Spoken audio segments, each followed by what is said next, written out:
उसके दरबार में जाकर कहो तो, एक बार प्रार्थना तो करो, बोलो तो।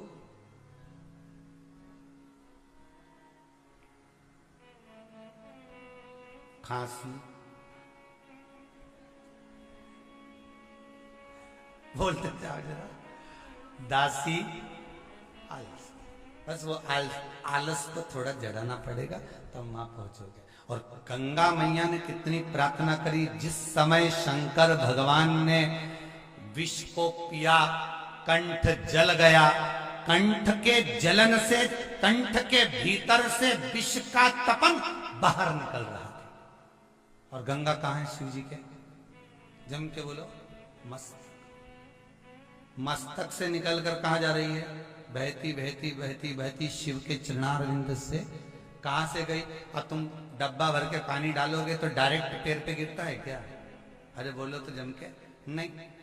कहां जाएगा? जैसे हमारे केश रहते हैं, बाल रहते हैं, हमारी जो जटाएं रहती हैं, वो धीरे धीरे धीरे धीरे धीरे धीरे, उसी तरह गंगा जी कहां से चली? सिर पे से चलकर भगवान के कंठ से होती हुई नीचे की ओर जब जाने लगी, भगवान के चरणारविंद की ओर जब पहुंचने लगी, भगवान के चरणों में जब जा रही है, जैसे ही चरणारविंद में पहुंच चुकी है, तब शिव ने देखा कि जो मैंने विष पिया है, उस विष का जो ताप है वो गंगा के जल में जा रहा है।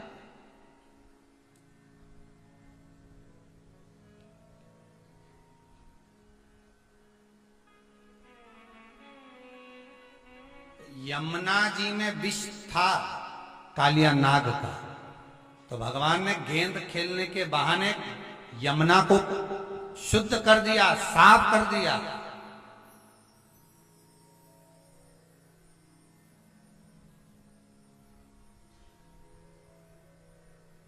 और कहीं का होता ना तो कह देता यमुना जी में बहुत सारा विष पड़ा हुआ है, कालिया नाग का विष बहुत है, जाना मती कोई भी। अब लोग क्या करने लगते, धीरे धीरे वहां कोई नहीं जाए तो कचरा फटकने लगे, और विष तो पड़ा है, अच्छा है, डालते जाए। जो प्लाट पर मकान नहीं बनता, उस प्लाट पे लोग कचरा ही डालते।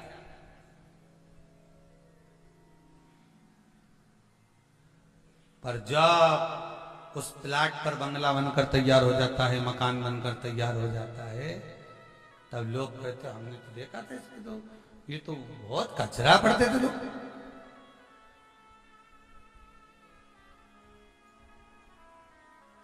कितना कचरा पटकते थे यहां पे, क्या जोरदार महल बनाया, क्या जोरदार हो बताओ। फिर लोगों ने कह दिया घोड़ा का भी दिन फिर गया, यहाँ तो कचरा पड़ा रहता था, कितना जोरदार और कितना दिन फेरा भगवान ने, क्या जोरदार। तो बस यमुना को भगवान ने शुद्ध करा, क्यों? क्योंकि यमुना के जल में कालिया नाग का विष पहुंच गया।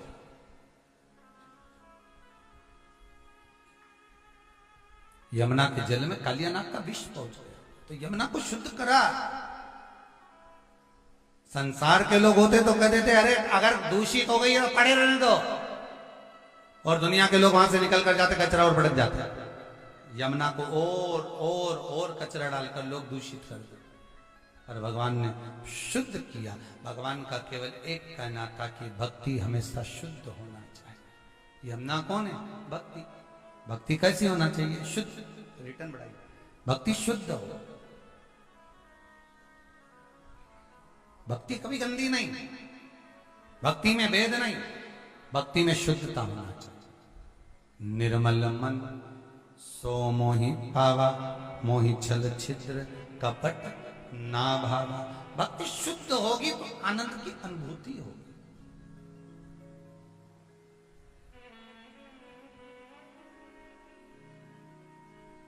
राम जी वन में गए, मेरे सीताराम सरकार, मेरे राघव जी जब वन में गए तो सबसे पहले शबरी अम्बा के दरवाजे पर जाकर उन्होंने यही कहा, ठीक है, शबरी अम्बा के दरवाजे पर जाकर यही कहा कि प्रथम भक्ति संतन कर संगा, दूसरी संसार में एक ही सुखी है जो भगवान की चरणों में बैठ गया, भगवान की शरणागति में बैठ गया, भगवान की भक्ति में बैठ गया, शिव महापुराण के अंदर कथा श्रवण करने बैठ गया, चित्त वृत्ति लगाकर भगवान से जो जुड़ गया, इस आत्मा चित्त मन समझ लो वो भगवान का हो गया।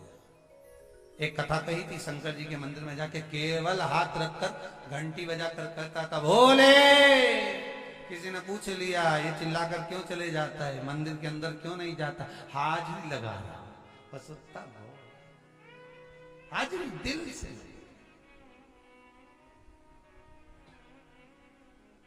दिल से आ,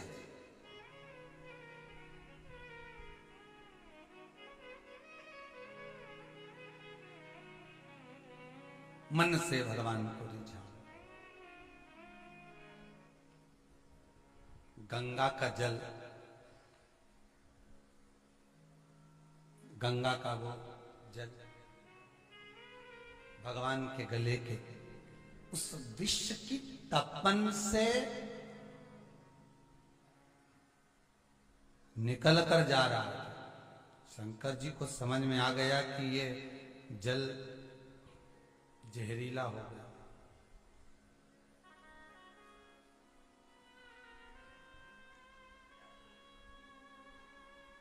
जल जहरीला हो गया। भगवान बहुत, दुनिया के लोग भले कहें, कई लोग कह देते हैं भगवान में बुद्धि नहीं, कहने वाले तो कह देते हैं। एक व्यक्ति ने कह दिया भगवान में तो बिल्कुल विवेक नहीं है। क्या विवेक नहीं है बताओ? इतना सा बेर इतने बड़े पेड़ पे लगाया, इतना सा आम इतने बड़े पेड़ पे लगाया, और इतना बड़ा कद्दू, काशी फल, इतनी बड़ी लौकी इतनी पतली सी डाली पर लगाई। अगर भगवान को कद्दू लगाना था तो बड़े पेड़ पे लगा देता, लौकी लगाना थी तो बड़े पेड़ पे लगा देता। अब इतनी बड़ी लौकी और लगाई इतनी पतली सी डाली पर, इतना बड़ा कद्दू लगाया इतनी पतली सी डाली पर। भगवान ने भी एक दिन नारियल के पेड़ के नीचे बैठा था जिसने किया था, और ऊपर से टपक गया एक नारियल। नारियल तो नीचे आया, ये ऊपर पहुंच गया। अब भगवान के सामने जाकर खड़ा हो गया। भगवान ने पूछा इसको क्यों लिया है? यमराज से बोला इसको क्यों लाए? ये तो भगवान ने भेद देखता था कि भगवान ने गलत किया।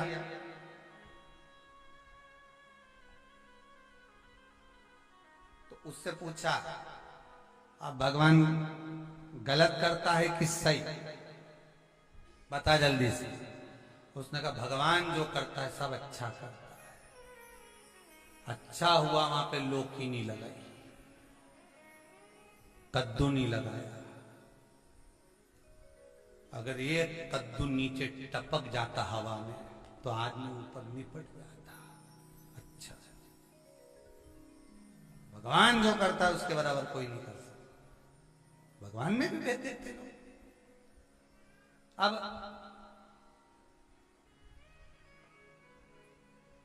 यमुना का जल शुद्ध किया मेरे कृष्ण ने। सरयू मैया का जल अगर शुद्ध करा तो मेरे राघव ने, मेरे राम जी। गंगा के जल को अगर शुद्ध कर रहे हैं तो कौन? स्वयं मेरे देव अधिदेव महादेव। ये यमुना के जल में स्वयं भगवान कालिया नाग को नाथने के लिए जल के अंदर कूद गए थे। क्या कारण था? भगवान को यमुना जी के जल में जाने की क्या जरूरत थी? चाहते तो कालिया नाग को तो पूंछ पकड़कर खींच के लेकर आते और भगा देते उसको, पछाड़ देते उसको। और भगवान ने कहा नहीं नहीं नहीं, भक्ति के अंदर प्रवेश करो। यमुना क्या है? भक्ति। भक्ति के अंदर प्रवेश करूंगा, और भक्ति के अंदर जब प्रवेश करूंगा तब जाकर इस कालिया नाग को मैं नाथ कर बाहर कर दूंगा। अर्थात कथा में लोग प्रवेश नहीं कर पाते, भगवान की कथा में पहुंच नहीं पाते। बस मन में सोच लिया कि कथा में ऐसा हुआ वैसा, पर कथा में प्रवेश तो करो, एक एक तत्व को श्रवण तो करो, एक एक बात तक पहुंचो, तो तब चित्तवृत्ति में मालूम पड़ेगा कि कथा तत्व है क्या, कथा रस तत्व है।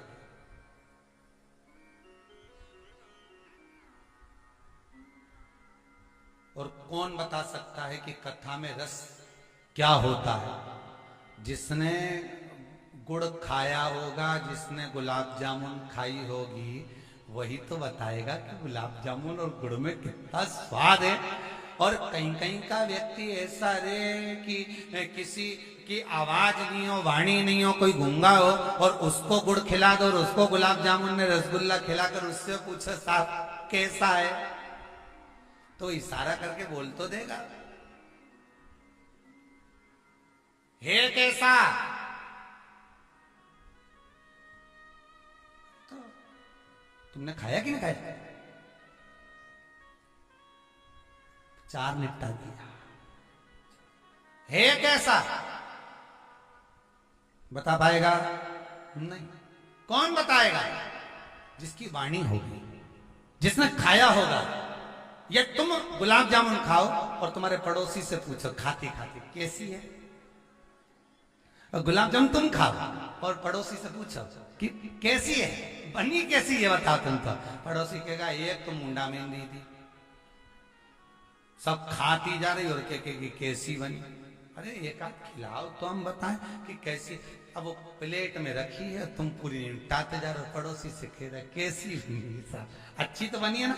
अब पड़ोसी मन में सोच रहा पूरी तो खा गया, और हमसे कह रखे। तो ये शिव पुराण भी ऐसी है, जिसने खाया, जिसने पाया, जिसने इस अमृत को पिया, वही बता सकता है कि शिव महापुराण का रस तत्व है क्या। जो खाया ही नहीं है उसको कैसे मालूम पड़ेगा कि इसमें है क्या, क्या है इसमें। कई लोग कह देते हैं, अपनी सास से कहते हैं, बहुओं से कहते हैं, क्या है पागल जैसे काम करती थी। कई बार पति भी कह देते हैं, रात हो गई मोबाइल लेके बैठ गई, ने कथा सुनती रही। जब देखो जब वो सियोर वाला महाराज की कथा सुनती रहे, क्या सुनती रहे दिन भर। अब इनके कौन बताए कि गुलाब जामुन का स्वाद क्या है, या तो खाए तो मालूम पड़ जाए। व्यापार व्यवसाय कहीं ना कहीं तो चल रहा है, पर उसके बाद भी अपनी चित्त वृत्ति को लगा देना भगवान शंकर में, विराजमान हो जाना शिव भक्ति में, तो कहीं शंकर की ही शिव का नाम जो पाया वो बता। और जितने लोग कथा सुन रहे हैं ना आस्था चैनल पर, जितने लोग मोबाइल पर सुन रहे हैं, उनसे भी निवेदन है, आपने अगर गुलाब जामुन को खाया है, चखा है, शिव महापुराण को अगर आपने चखा है, तो ये मेरा विश्वास कहता है, आज सोमवार की शंकर की कथा कहती है, ये मेरा विश्वास कहता है कि इस गुलाब जामुन को आपने दूसरे को जरूर खिलाया होगा, ये शंकर की कथा को दूसरे को जरूर दिया होगा। कि तुम भी सुनो, 5 मिनट सुनो, 15 मिनट सुनो, आधा घंटा सुनो, भले सुनो, पर इसको अपने जीवन में उतारो, श्रवण जरूर करना। और कईयों को तुमने कहा होगा कि गुलाब जामुन खा के देखो देखो देखो तो सही, कितनी जोरदार बनी है, देखो तो सही कि शिव पुराण का रसतत्व क्या है। सारे पूरे धार्मिक जितने भी चैनल टीवी पर आते हैं, सबको गुलाब जामुन का नशा हो गया। सारे धार्मिक चैनल पर शिव महापुराण, शिव पुराण, शिव पुराण, शिव पुराण, शिव पुराण, सब जगह शंकर की कथा में ऐसा क्या। और भाई कर्म का लेख है, वो तो देखो मनुष्य को भोगना है, मनुष्य देह मिली है, कर्मों का भोग भोगने के लिए मिली है। माता जानकी जी ने पिंजरे में एक तोती को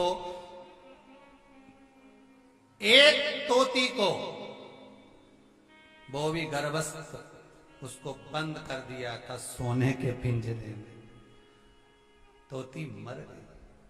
तोते ने कह दिया, जानकी, ए माता सीता, आप इतनी ज्ञानी जनक जी की पुत्री होकर आपने ऐसा काम कर दिया। मेरी पत्नी से आपने गर्भ अवस्था में वियोग कराया है। वो तोते की जो पत्नी थी, तोती, वो गर्भस्थ थी। पद्म पुराण में लिखा, मेरी गर्भस्थ पत्नी को आपने मुझसे वियोग करवाया है। मैं भी तोता, उसका पति, आपको श्राप देता हूं, आप भी गर्भ अवस्था में अपने पति से वियोग करोगे। देखिए रामचरितमानस, जानकी जी गर्भ से थी, वाल्मीकि बाबा के आश्रम में पहुंची थी। अब किसी ने कहा सीता जी को जो जाना पड़ा, एक धोबी की वार्ता सुनकर, एक धोबी की बात सुनकर सीता जी का परित्याग कर दिया। ना इसमें राम जी दोषी हैं जिन्होंने सीता को गुरु के आश्रम में भेजा, ना इसमें धोबी दोषी है कि उसने कहा और भेजा। इसमें अगर कहीं दोषी हैं तो माता जानकी जी दोषी हैं। उन्होंने कैद में रखा था और कैद में रखा तो तोते ने कहा कि तुम्हें वियोग सहना पड़ेगा। वही तोता जो जानकी जी बाल्य अवस्था में जिस तोती को रखी थी, वही तोता मरने के बाद उसी अवधपुरी में जहां सीता जी ब्याह कर गई, उसी अयोध्या का धोबी बनकर पैदा हुआ। और उसी धोबी ने जो तोता था वही धोबी बना, उसी धोबी ने इसको परित्याग करा दिया कि जाओ सीता जी का त्याग। कलकत्ता में कहा था कोई दूसरा नहीं है, हमारे कर्म का दंड में भोगना, ये नाते, ये रिश्ते, ये कुटुंब, ये कबीले। कोई उंगली उठा रहा है, समझ लेना पुराने जमाने का है। कोई ताने दे रहा है, समझ लेना पुराने जमाने का है। कोई तुम्हारा धन खाकर भाग गया, समझ लेना पुराने समय का है। तुम्हारे तो संस्कार बेकार थे नहीं। माता पिता इतने अच्छे संस्कारित होकर भी अगर औलाद बिना संस्कार के उत्पन्न हो जाए, संस्कार विहीन उत्पन्न हो जाए और वो सम्मान न करे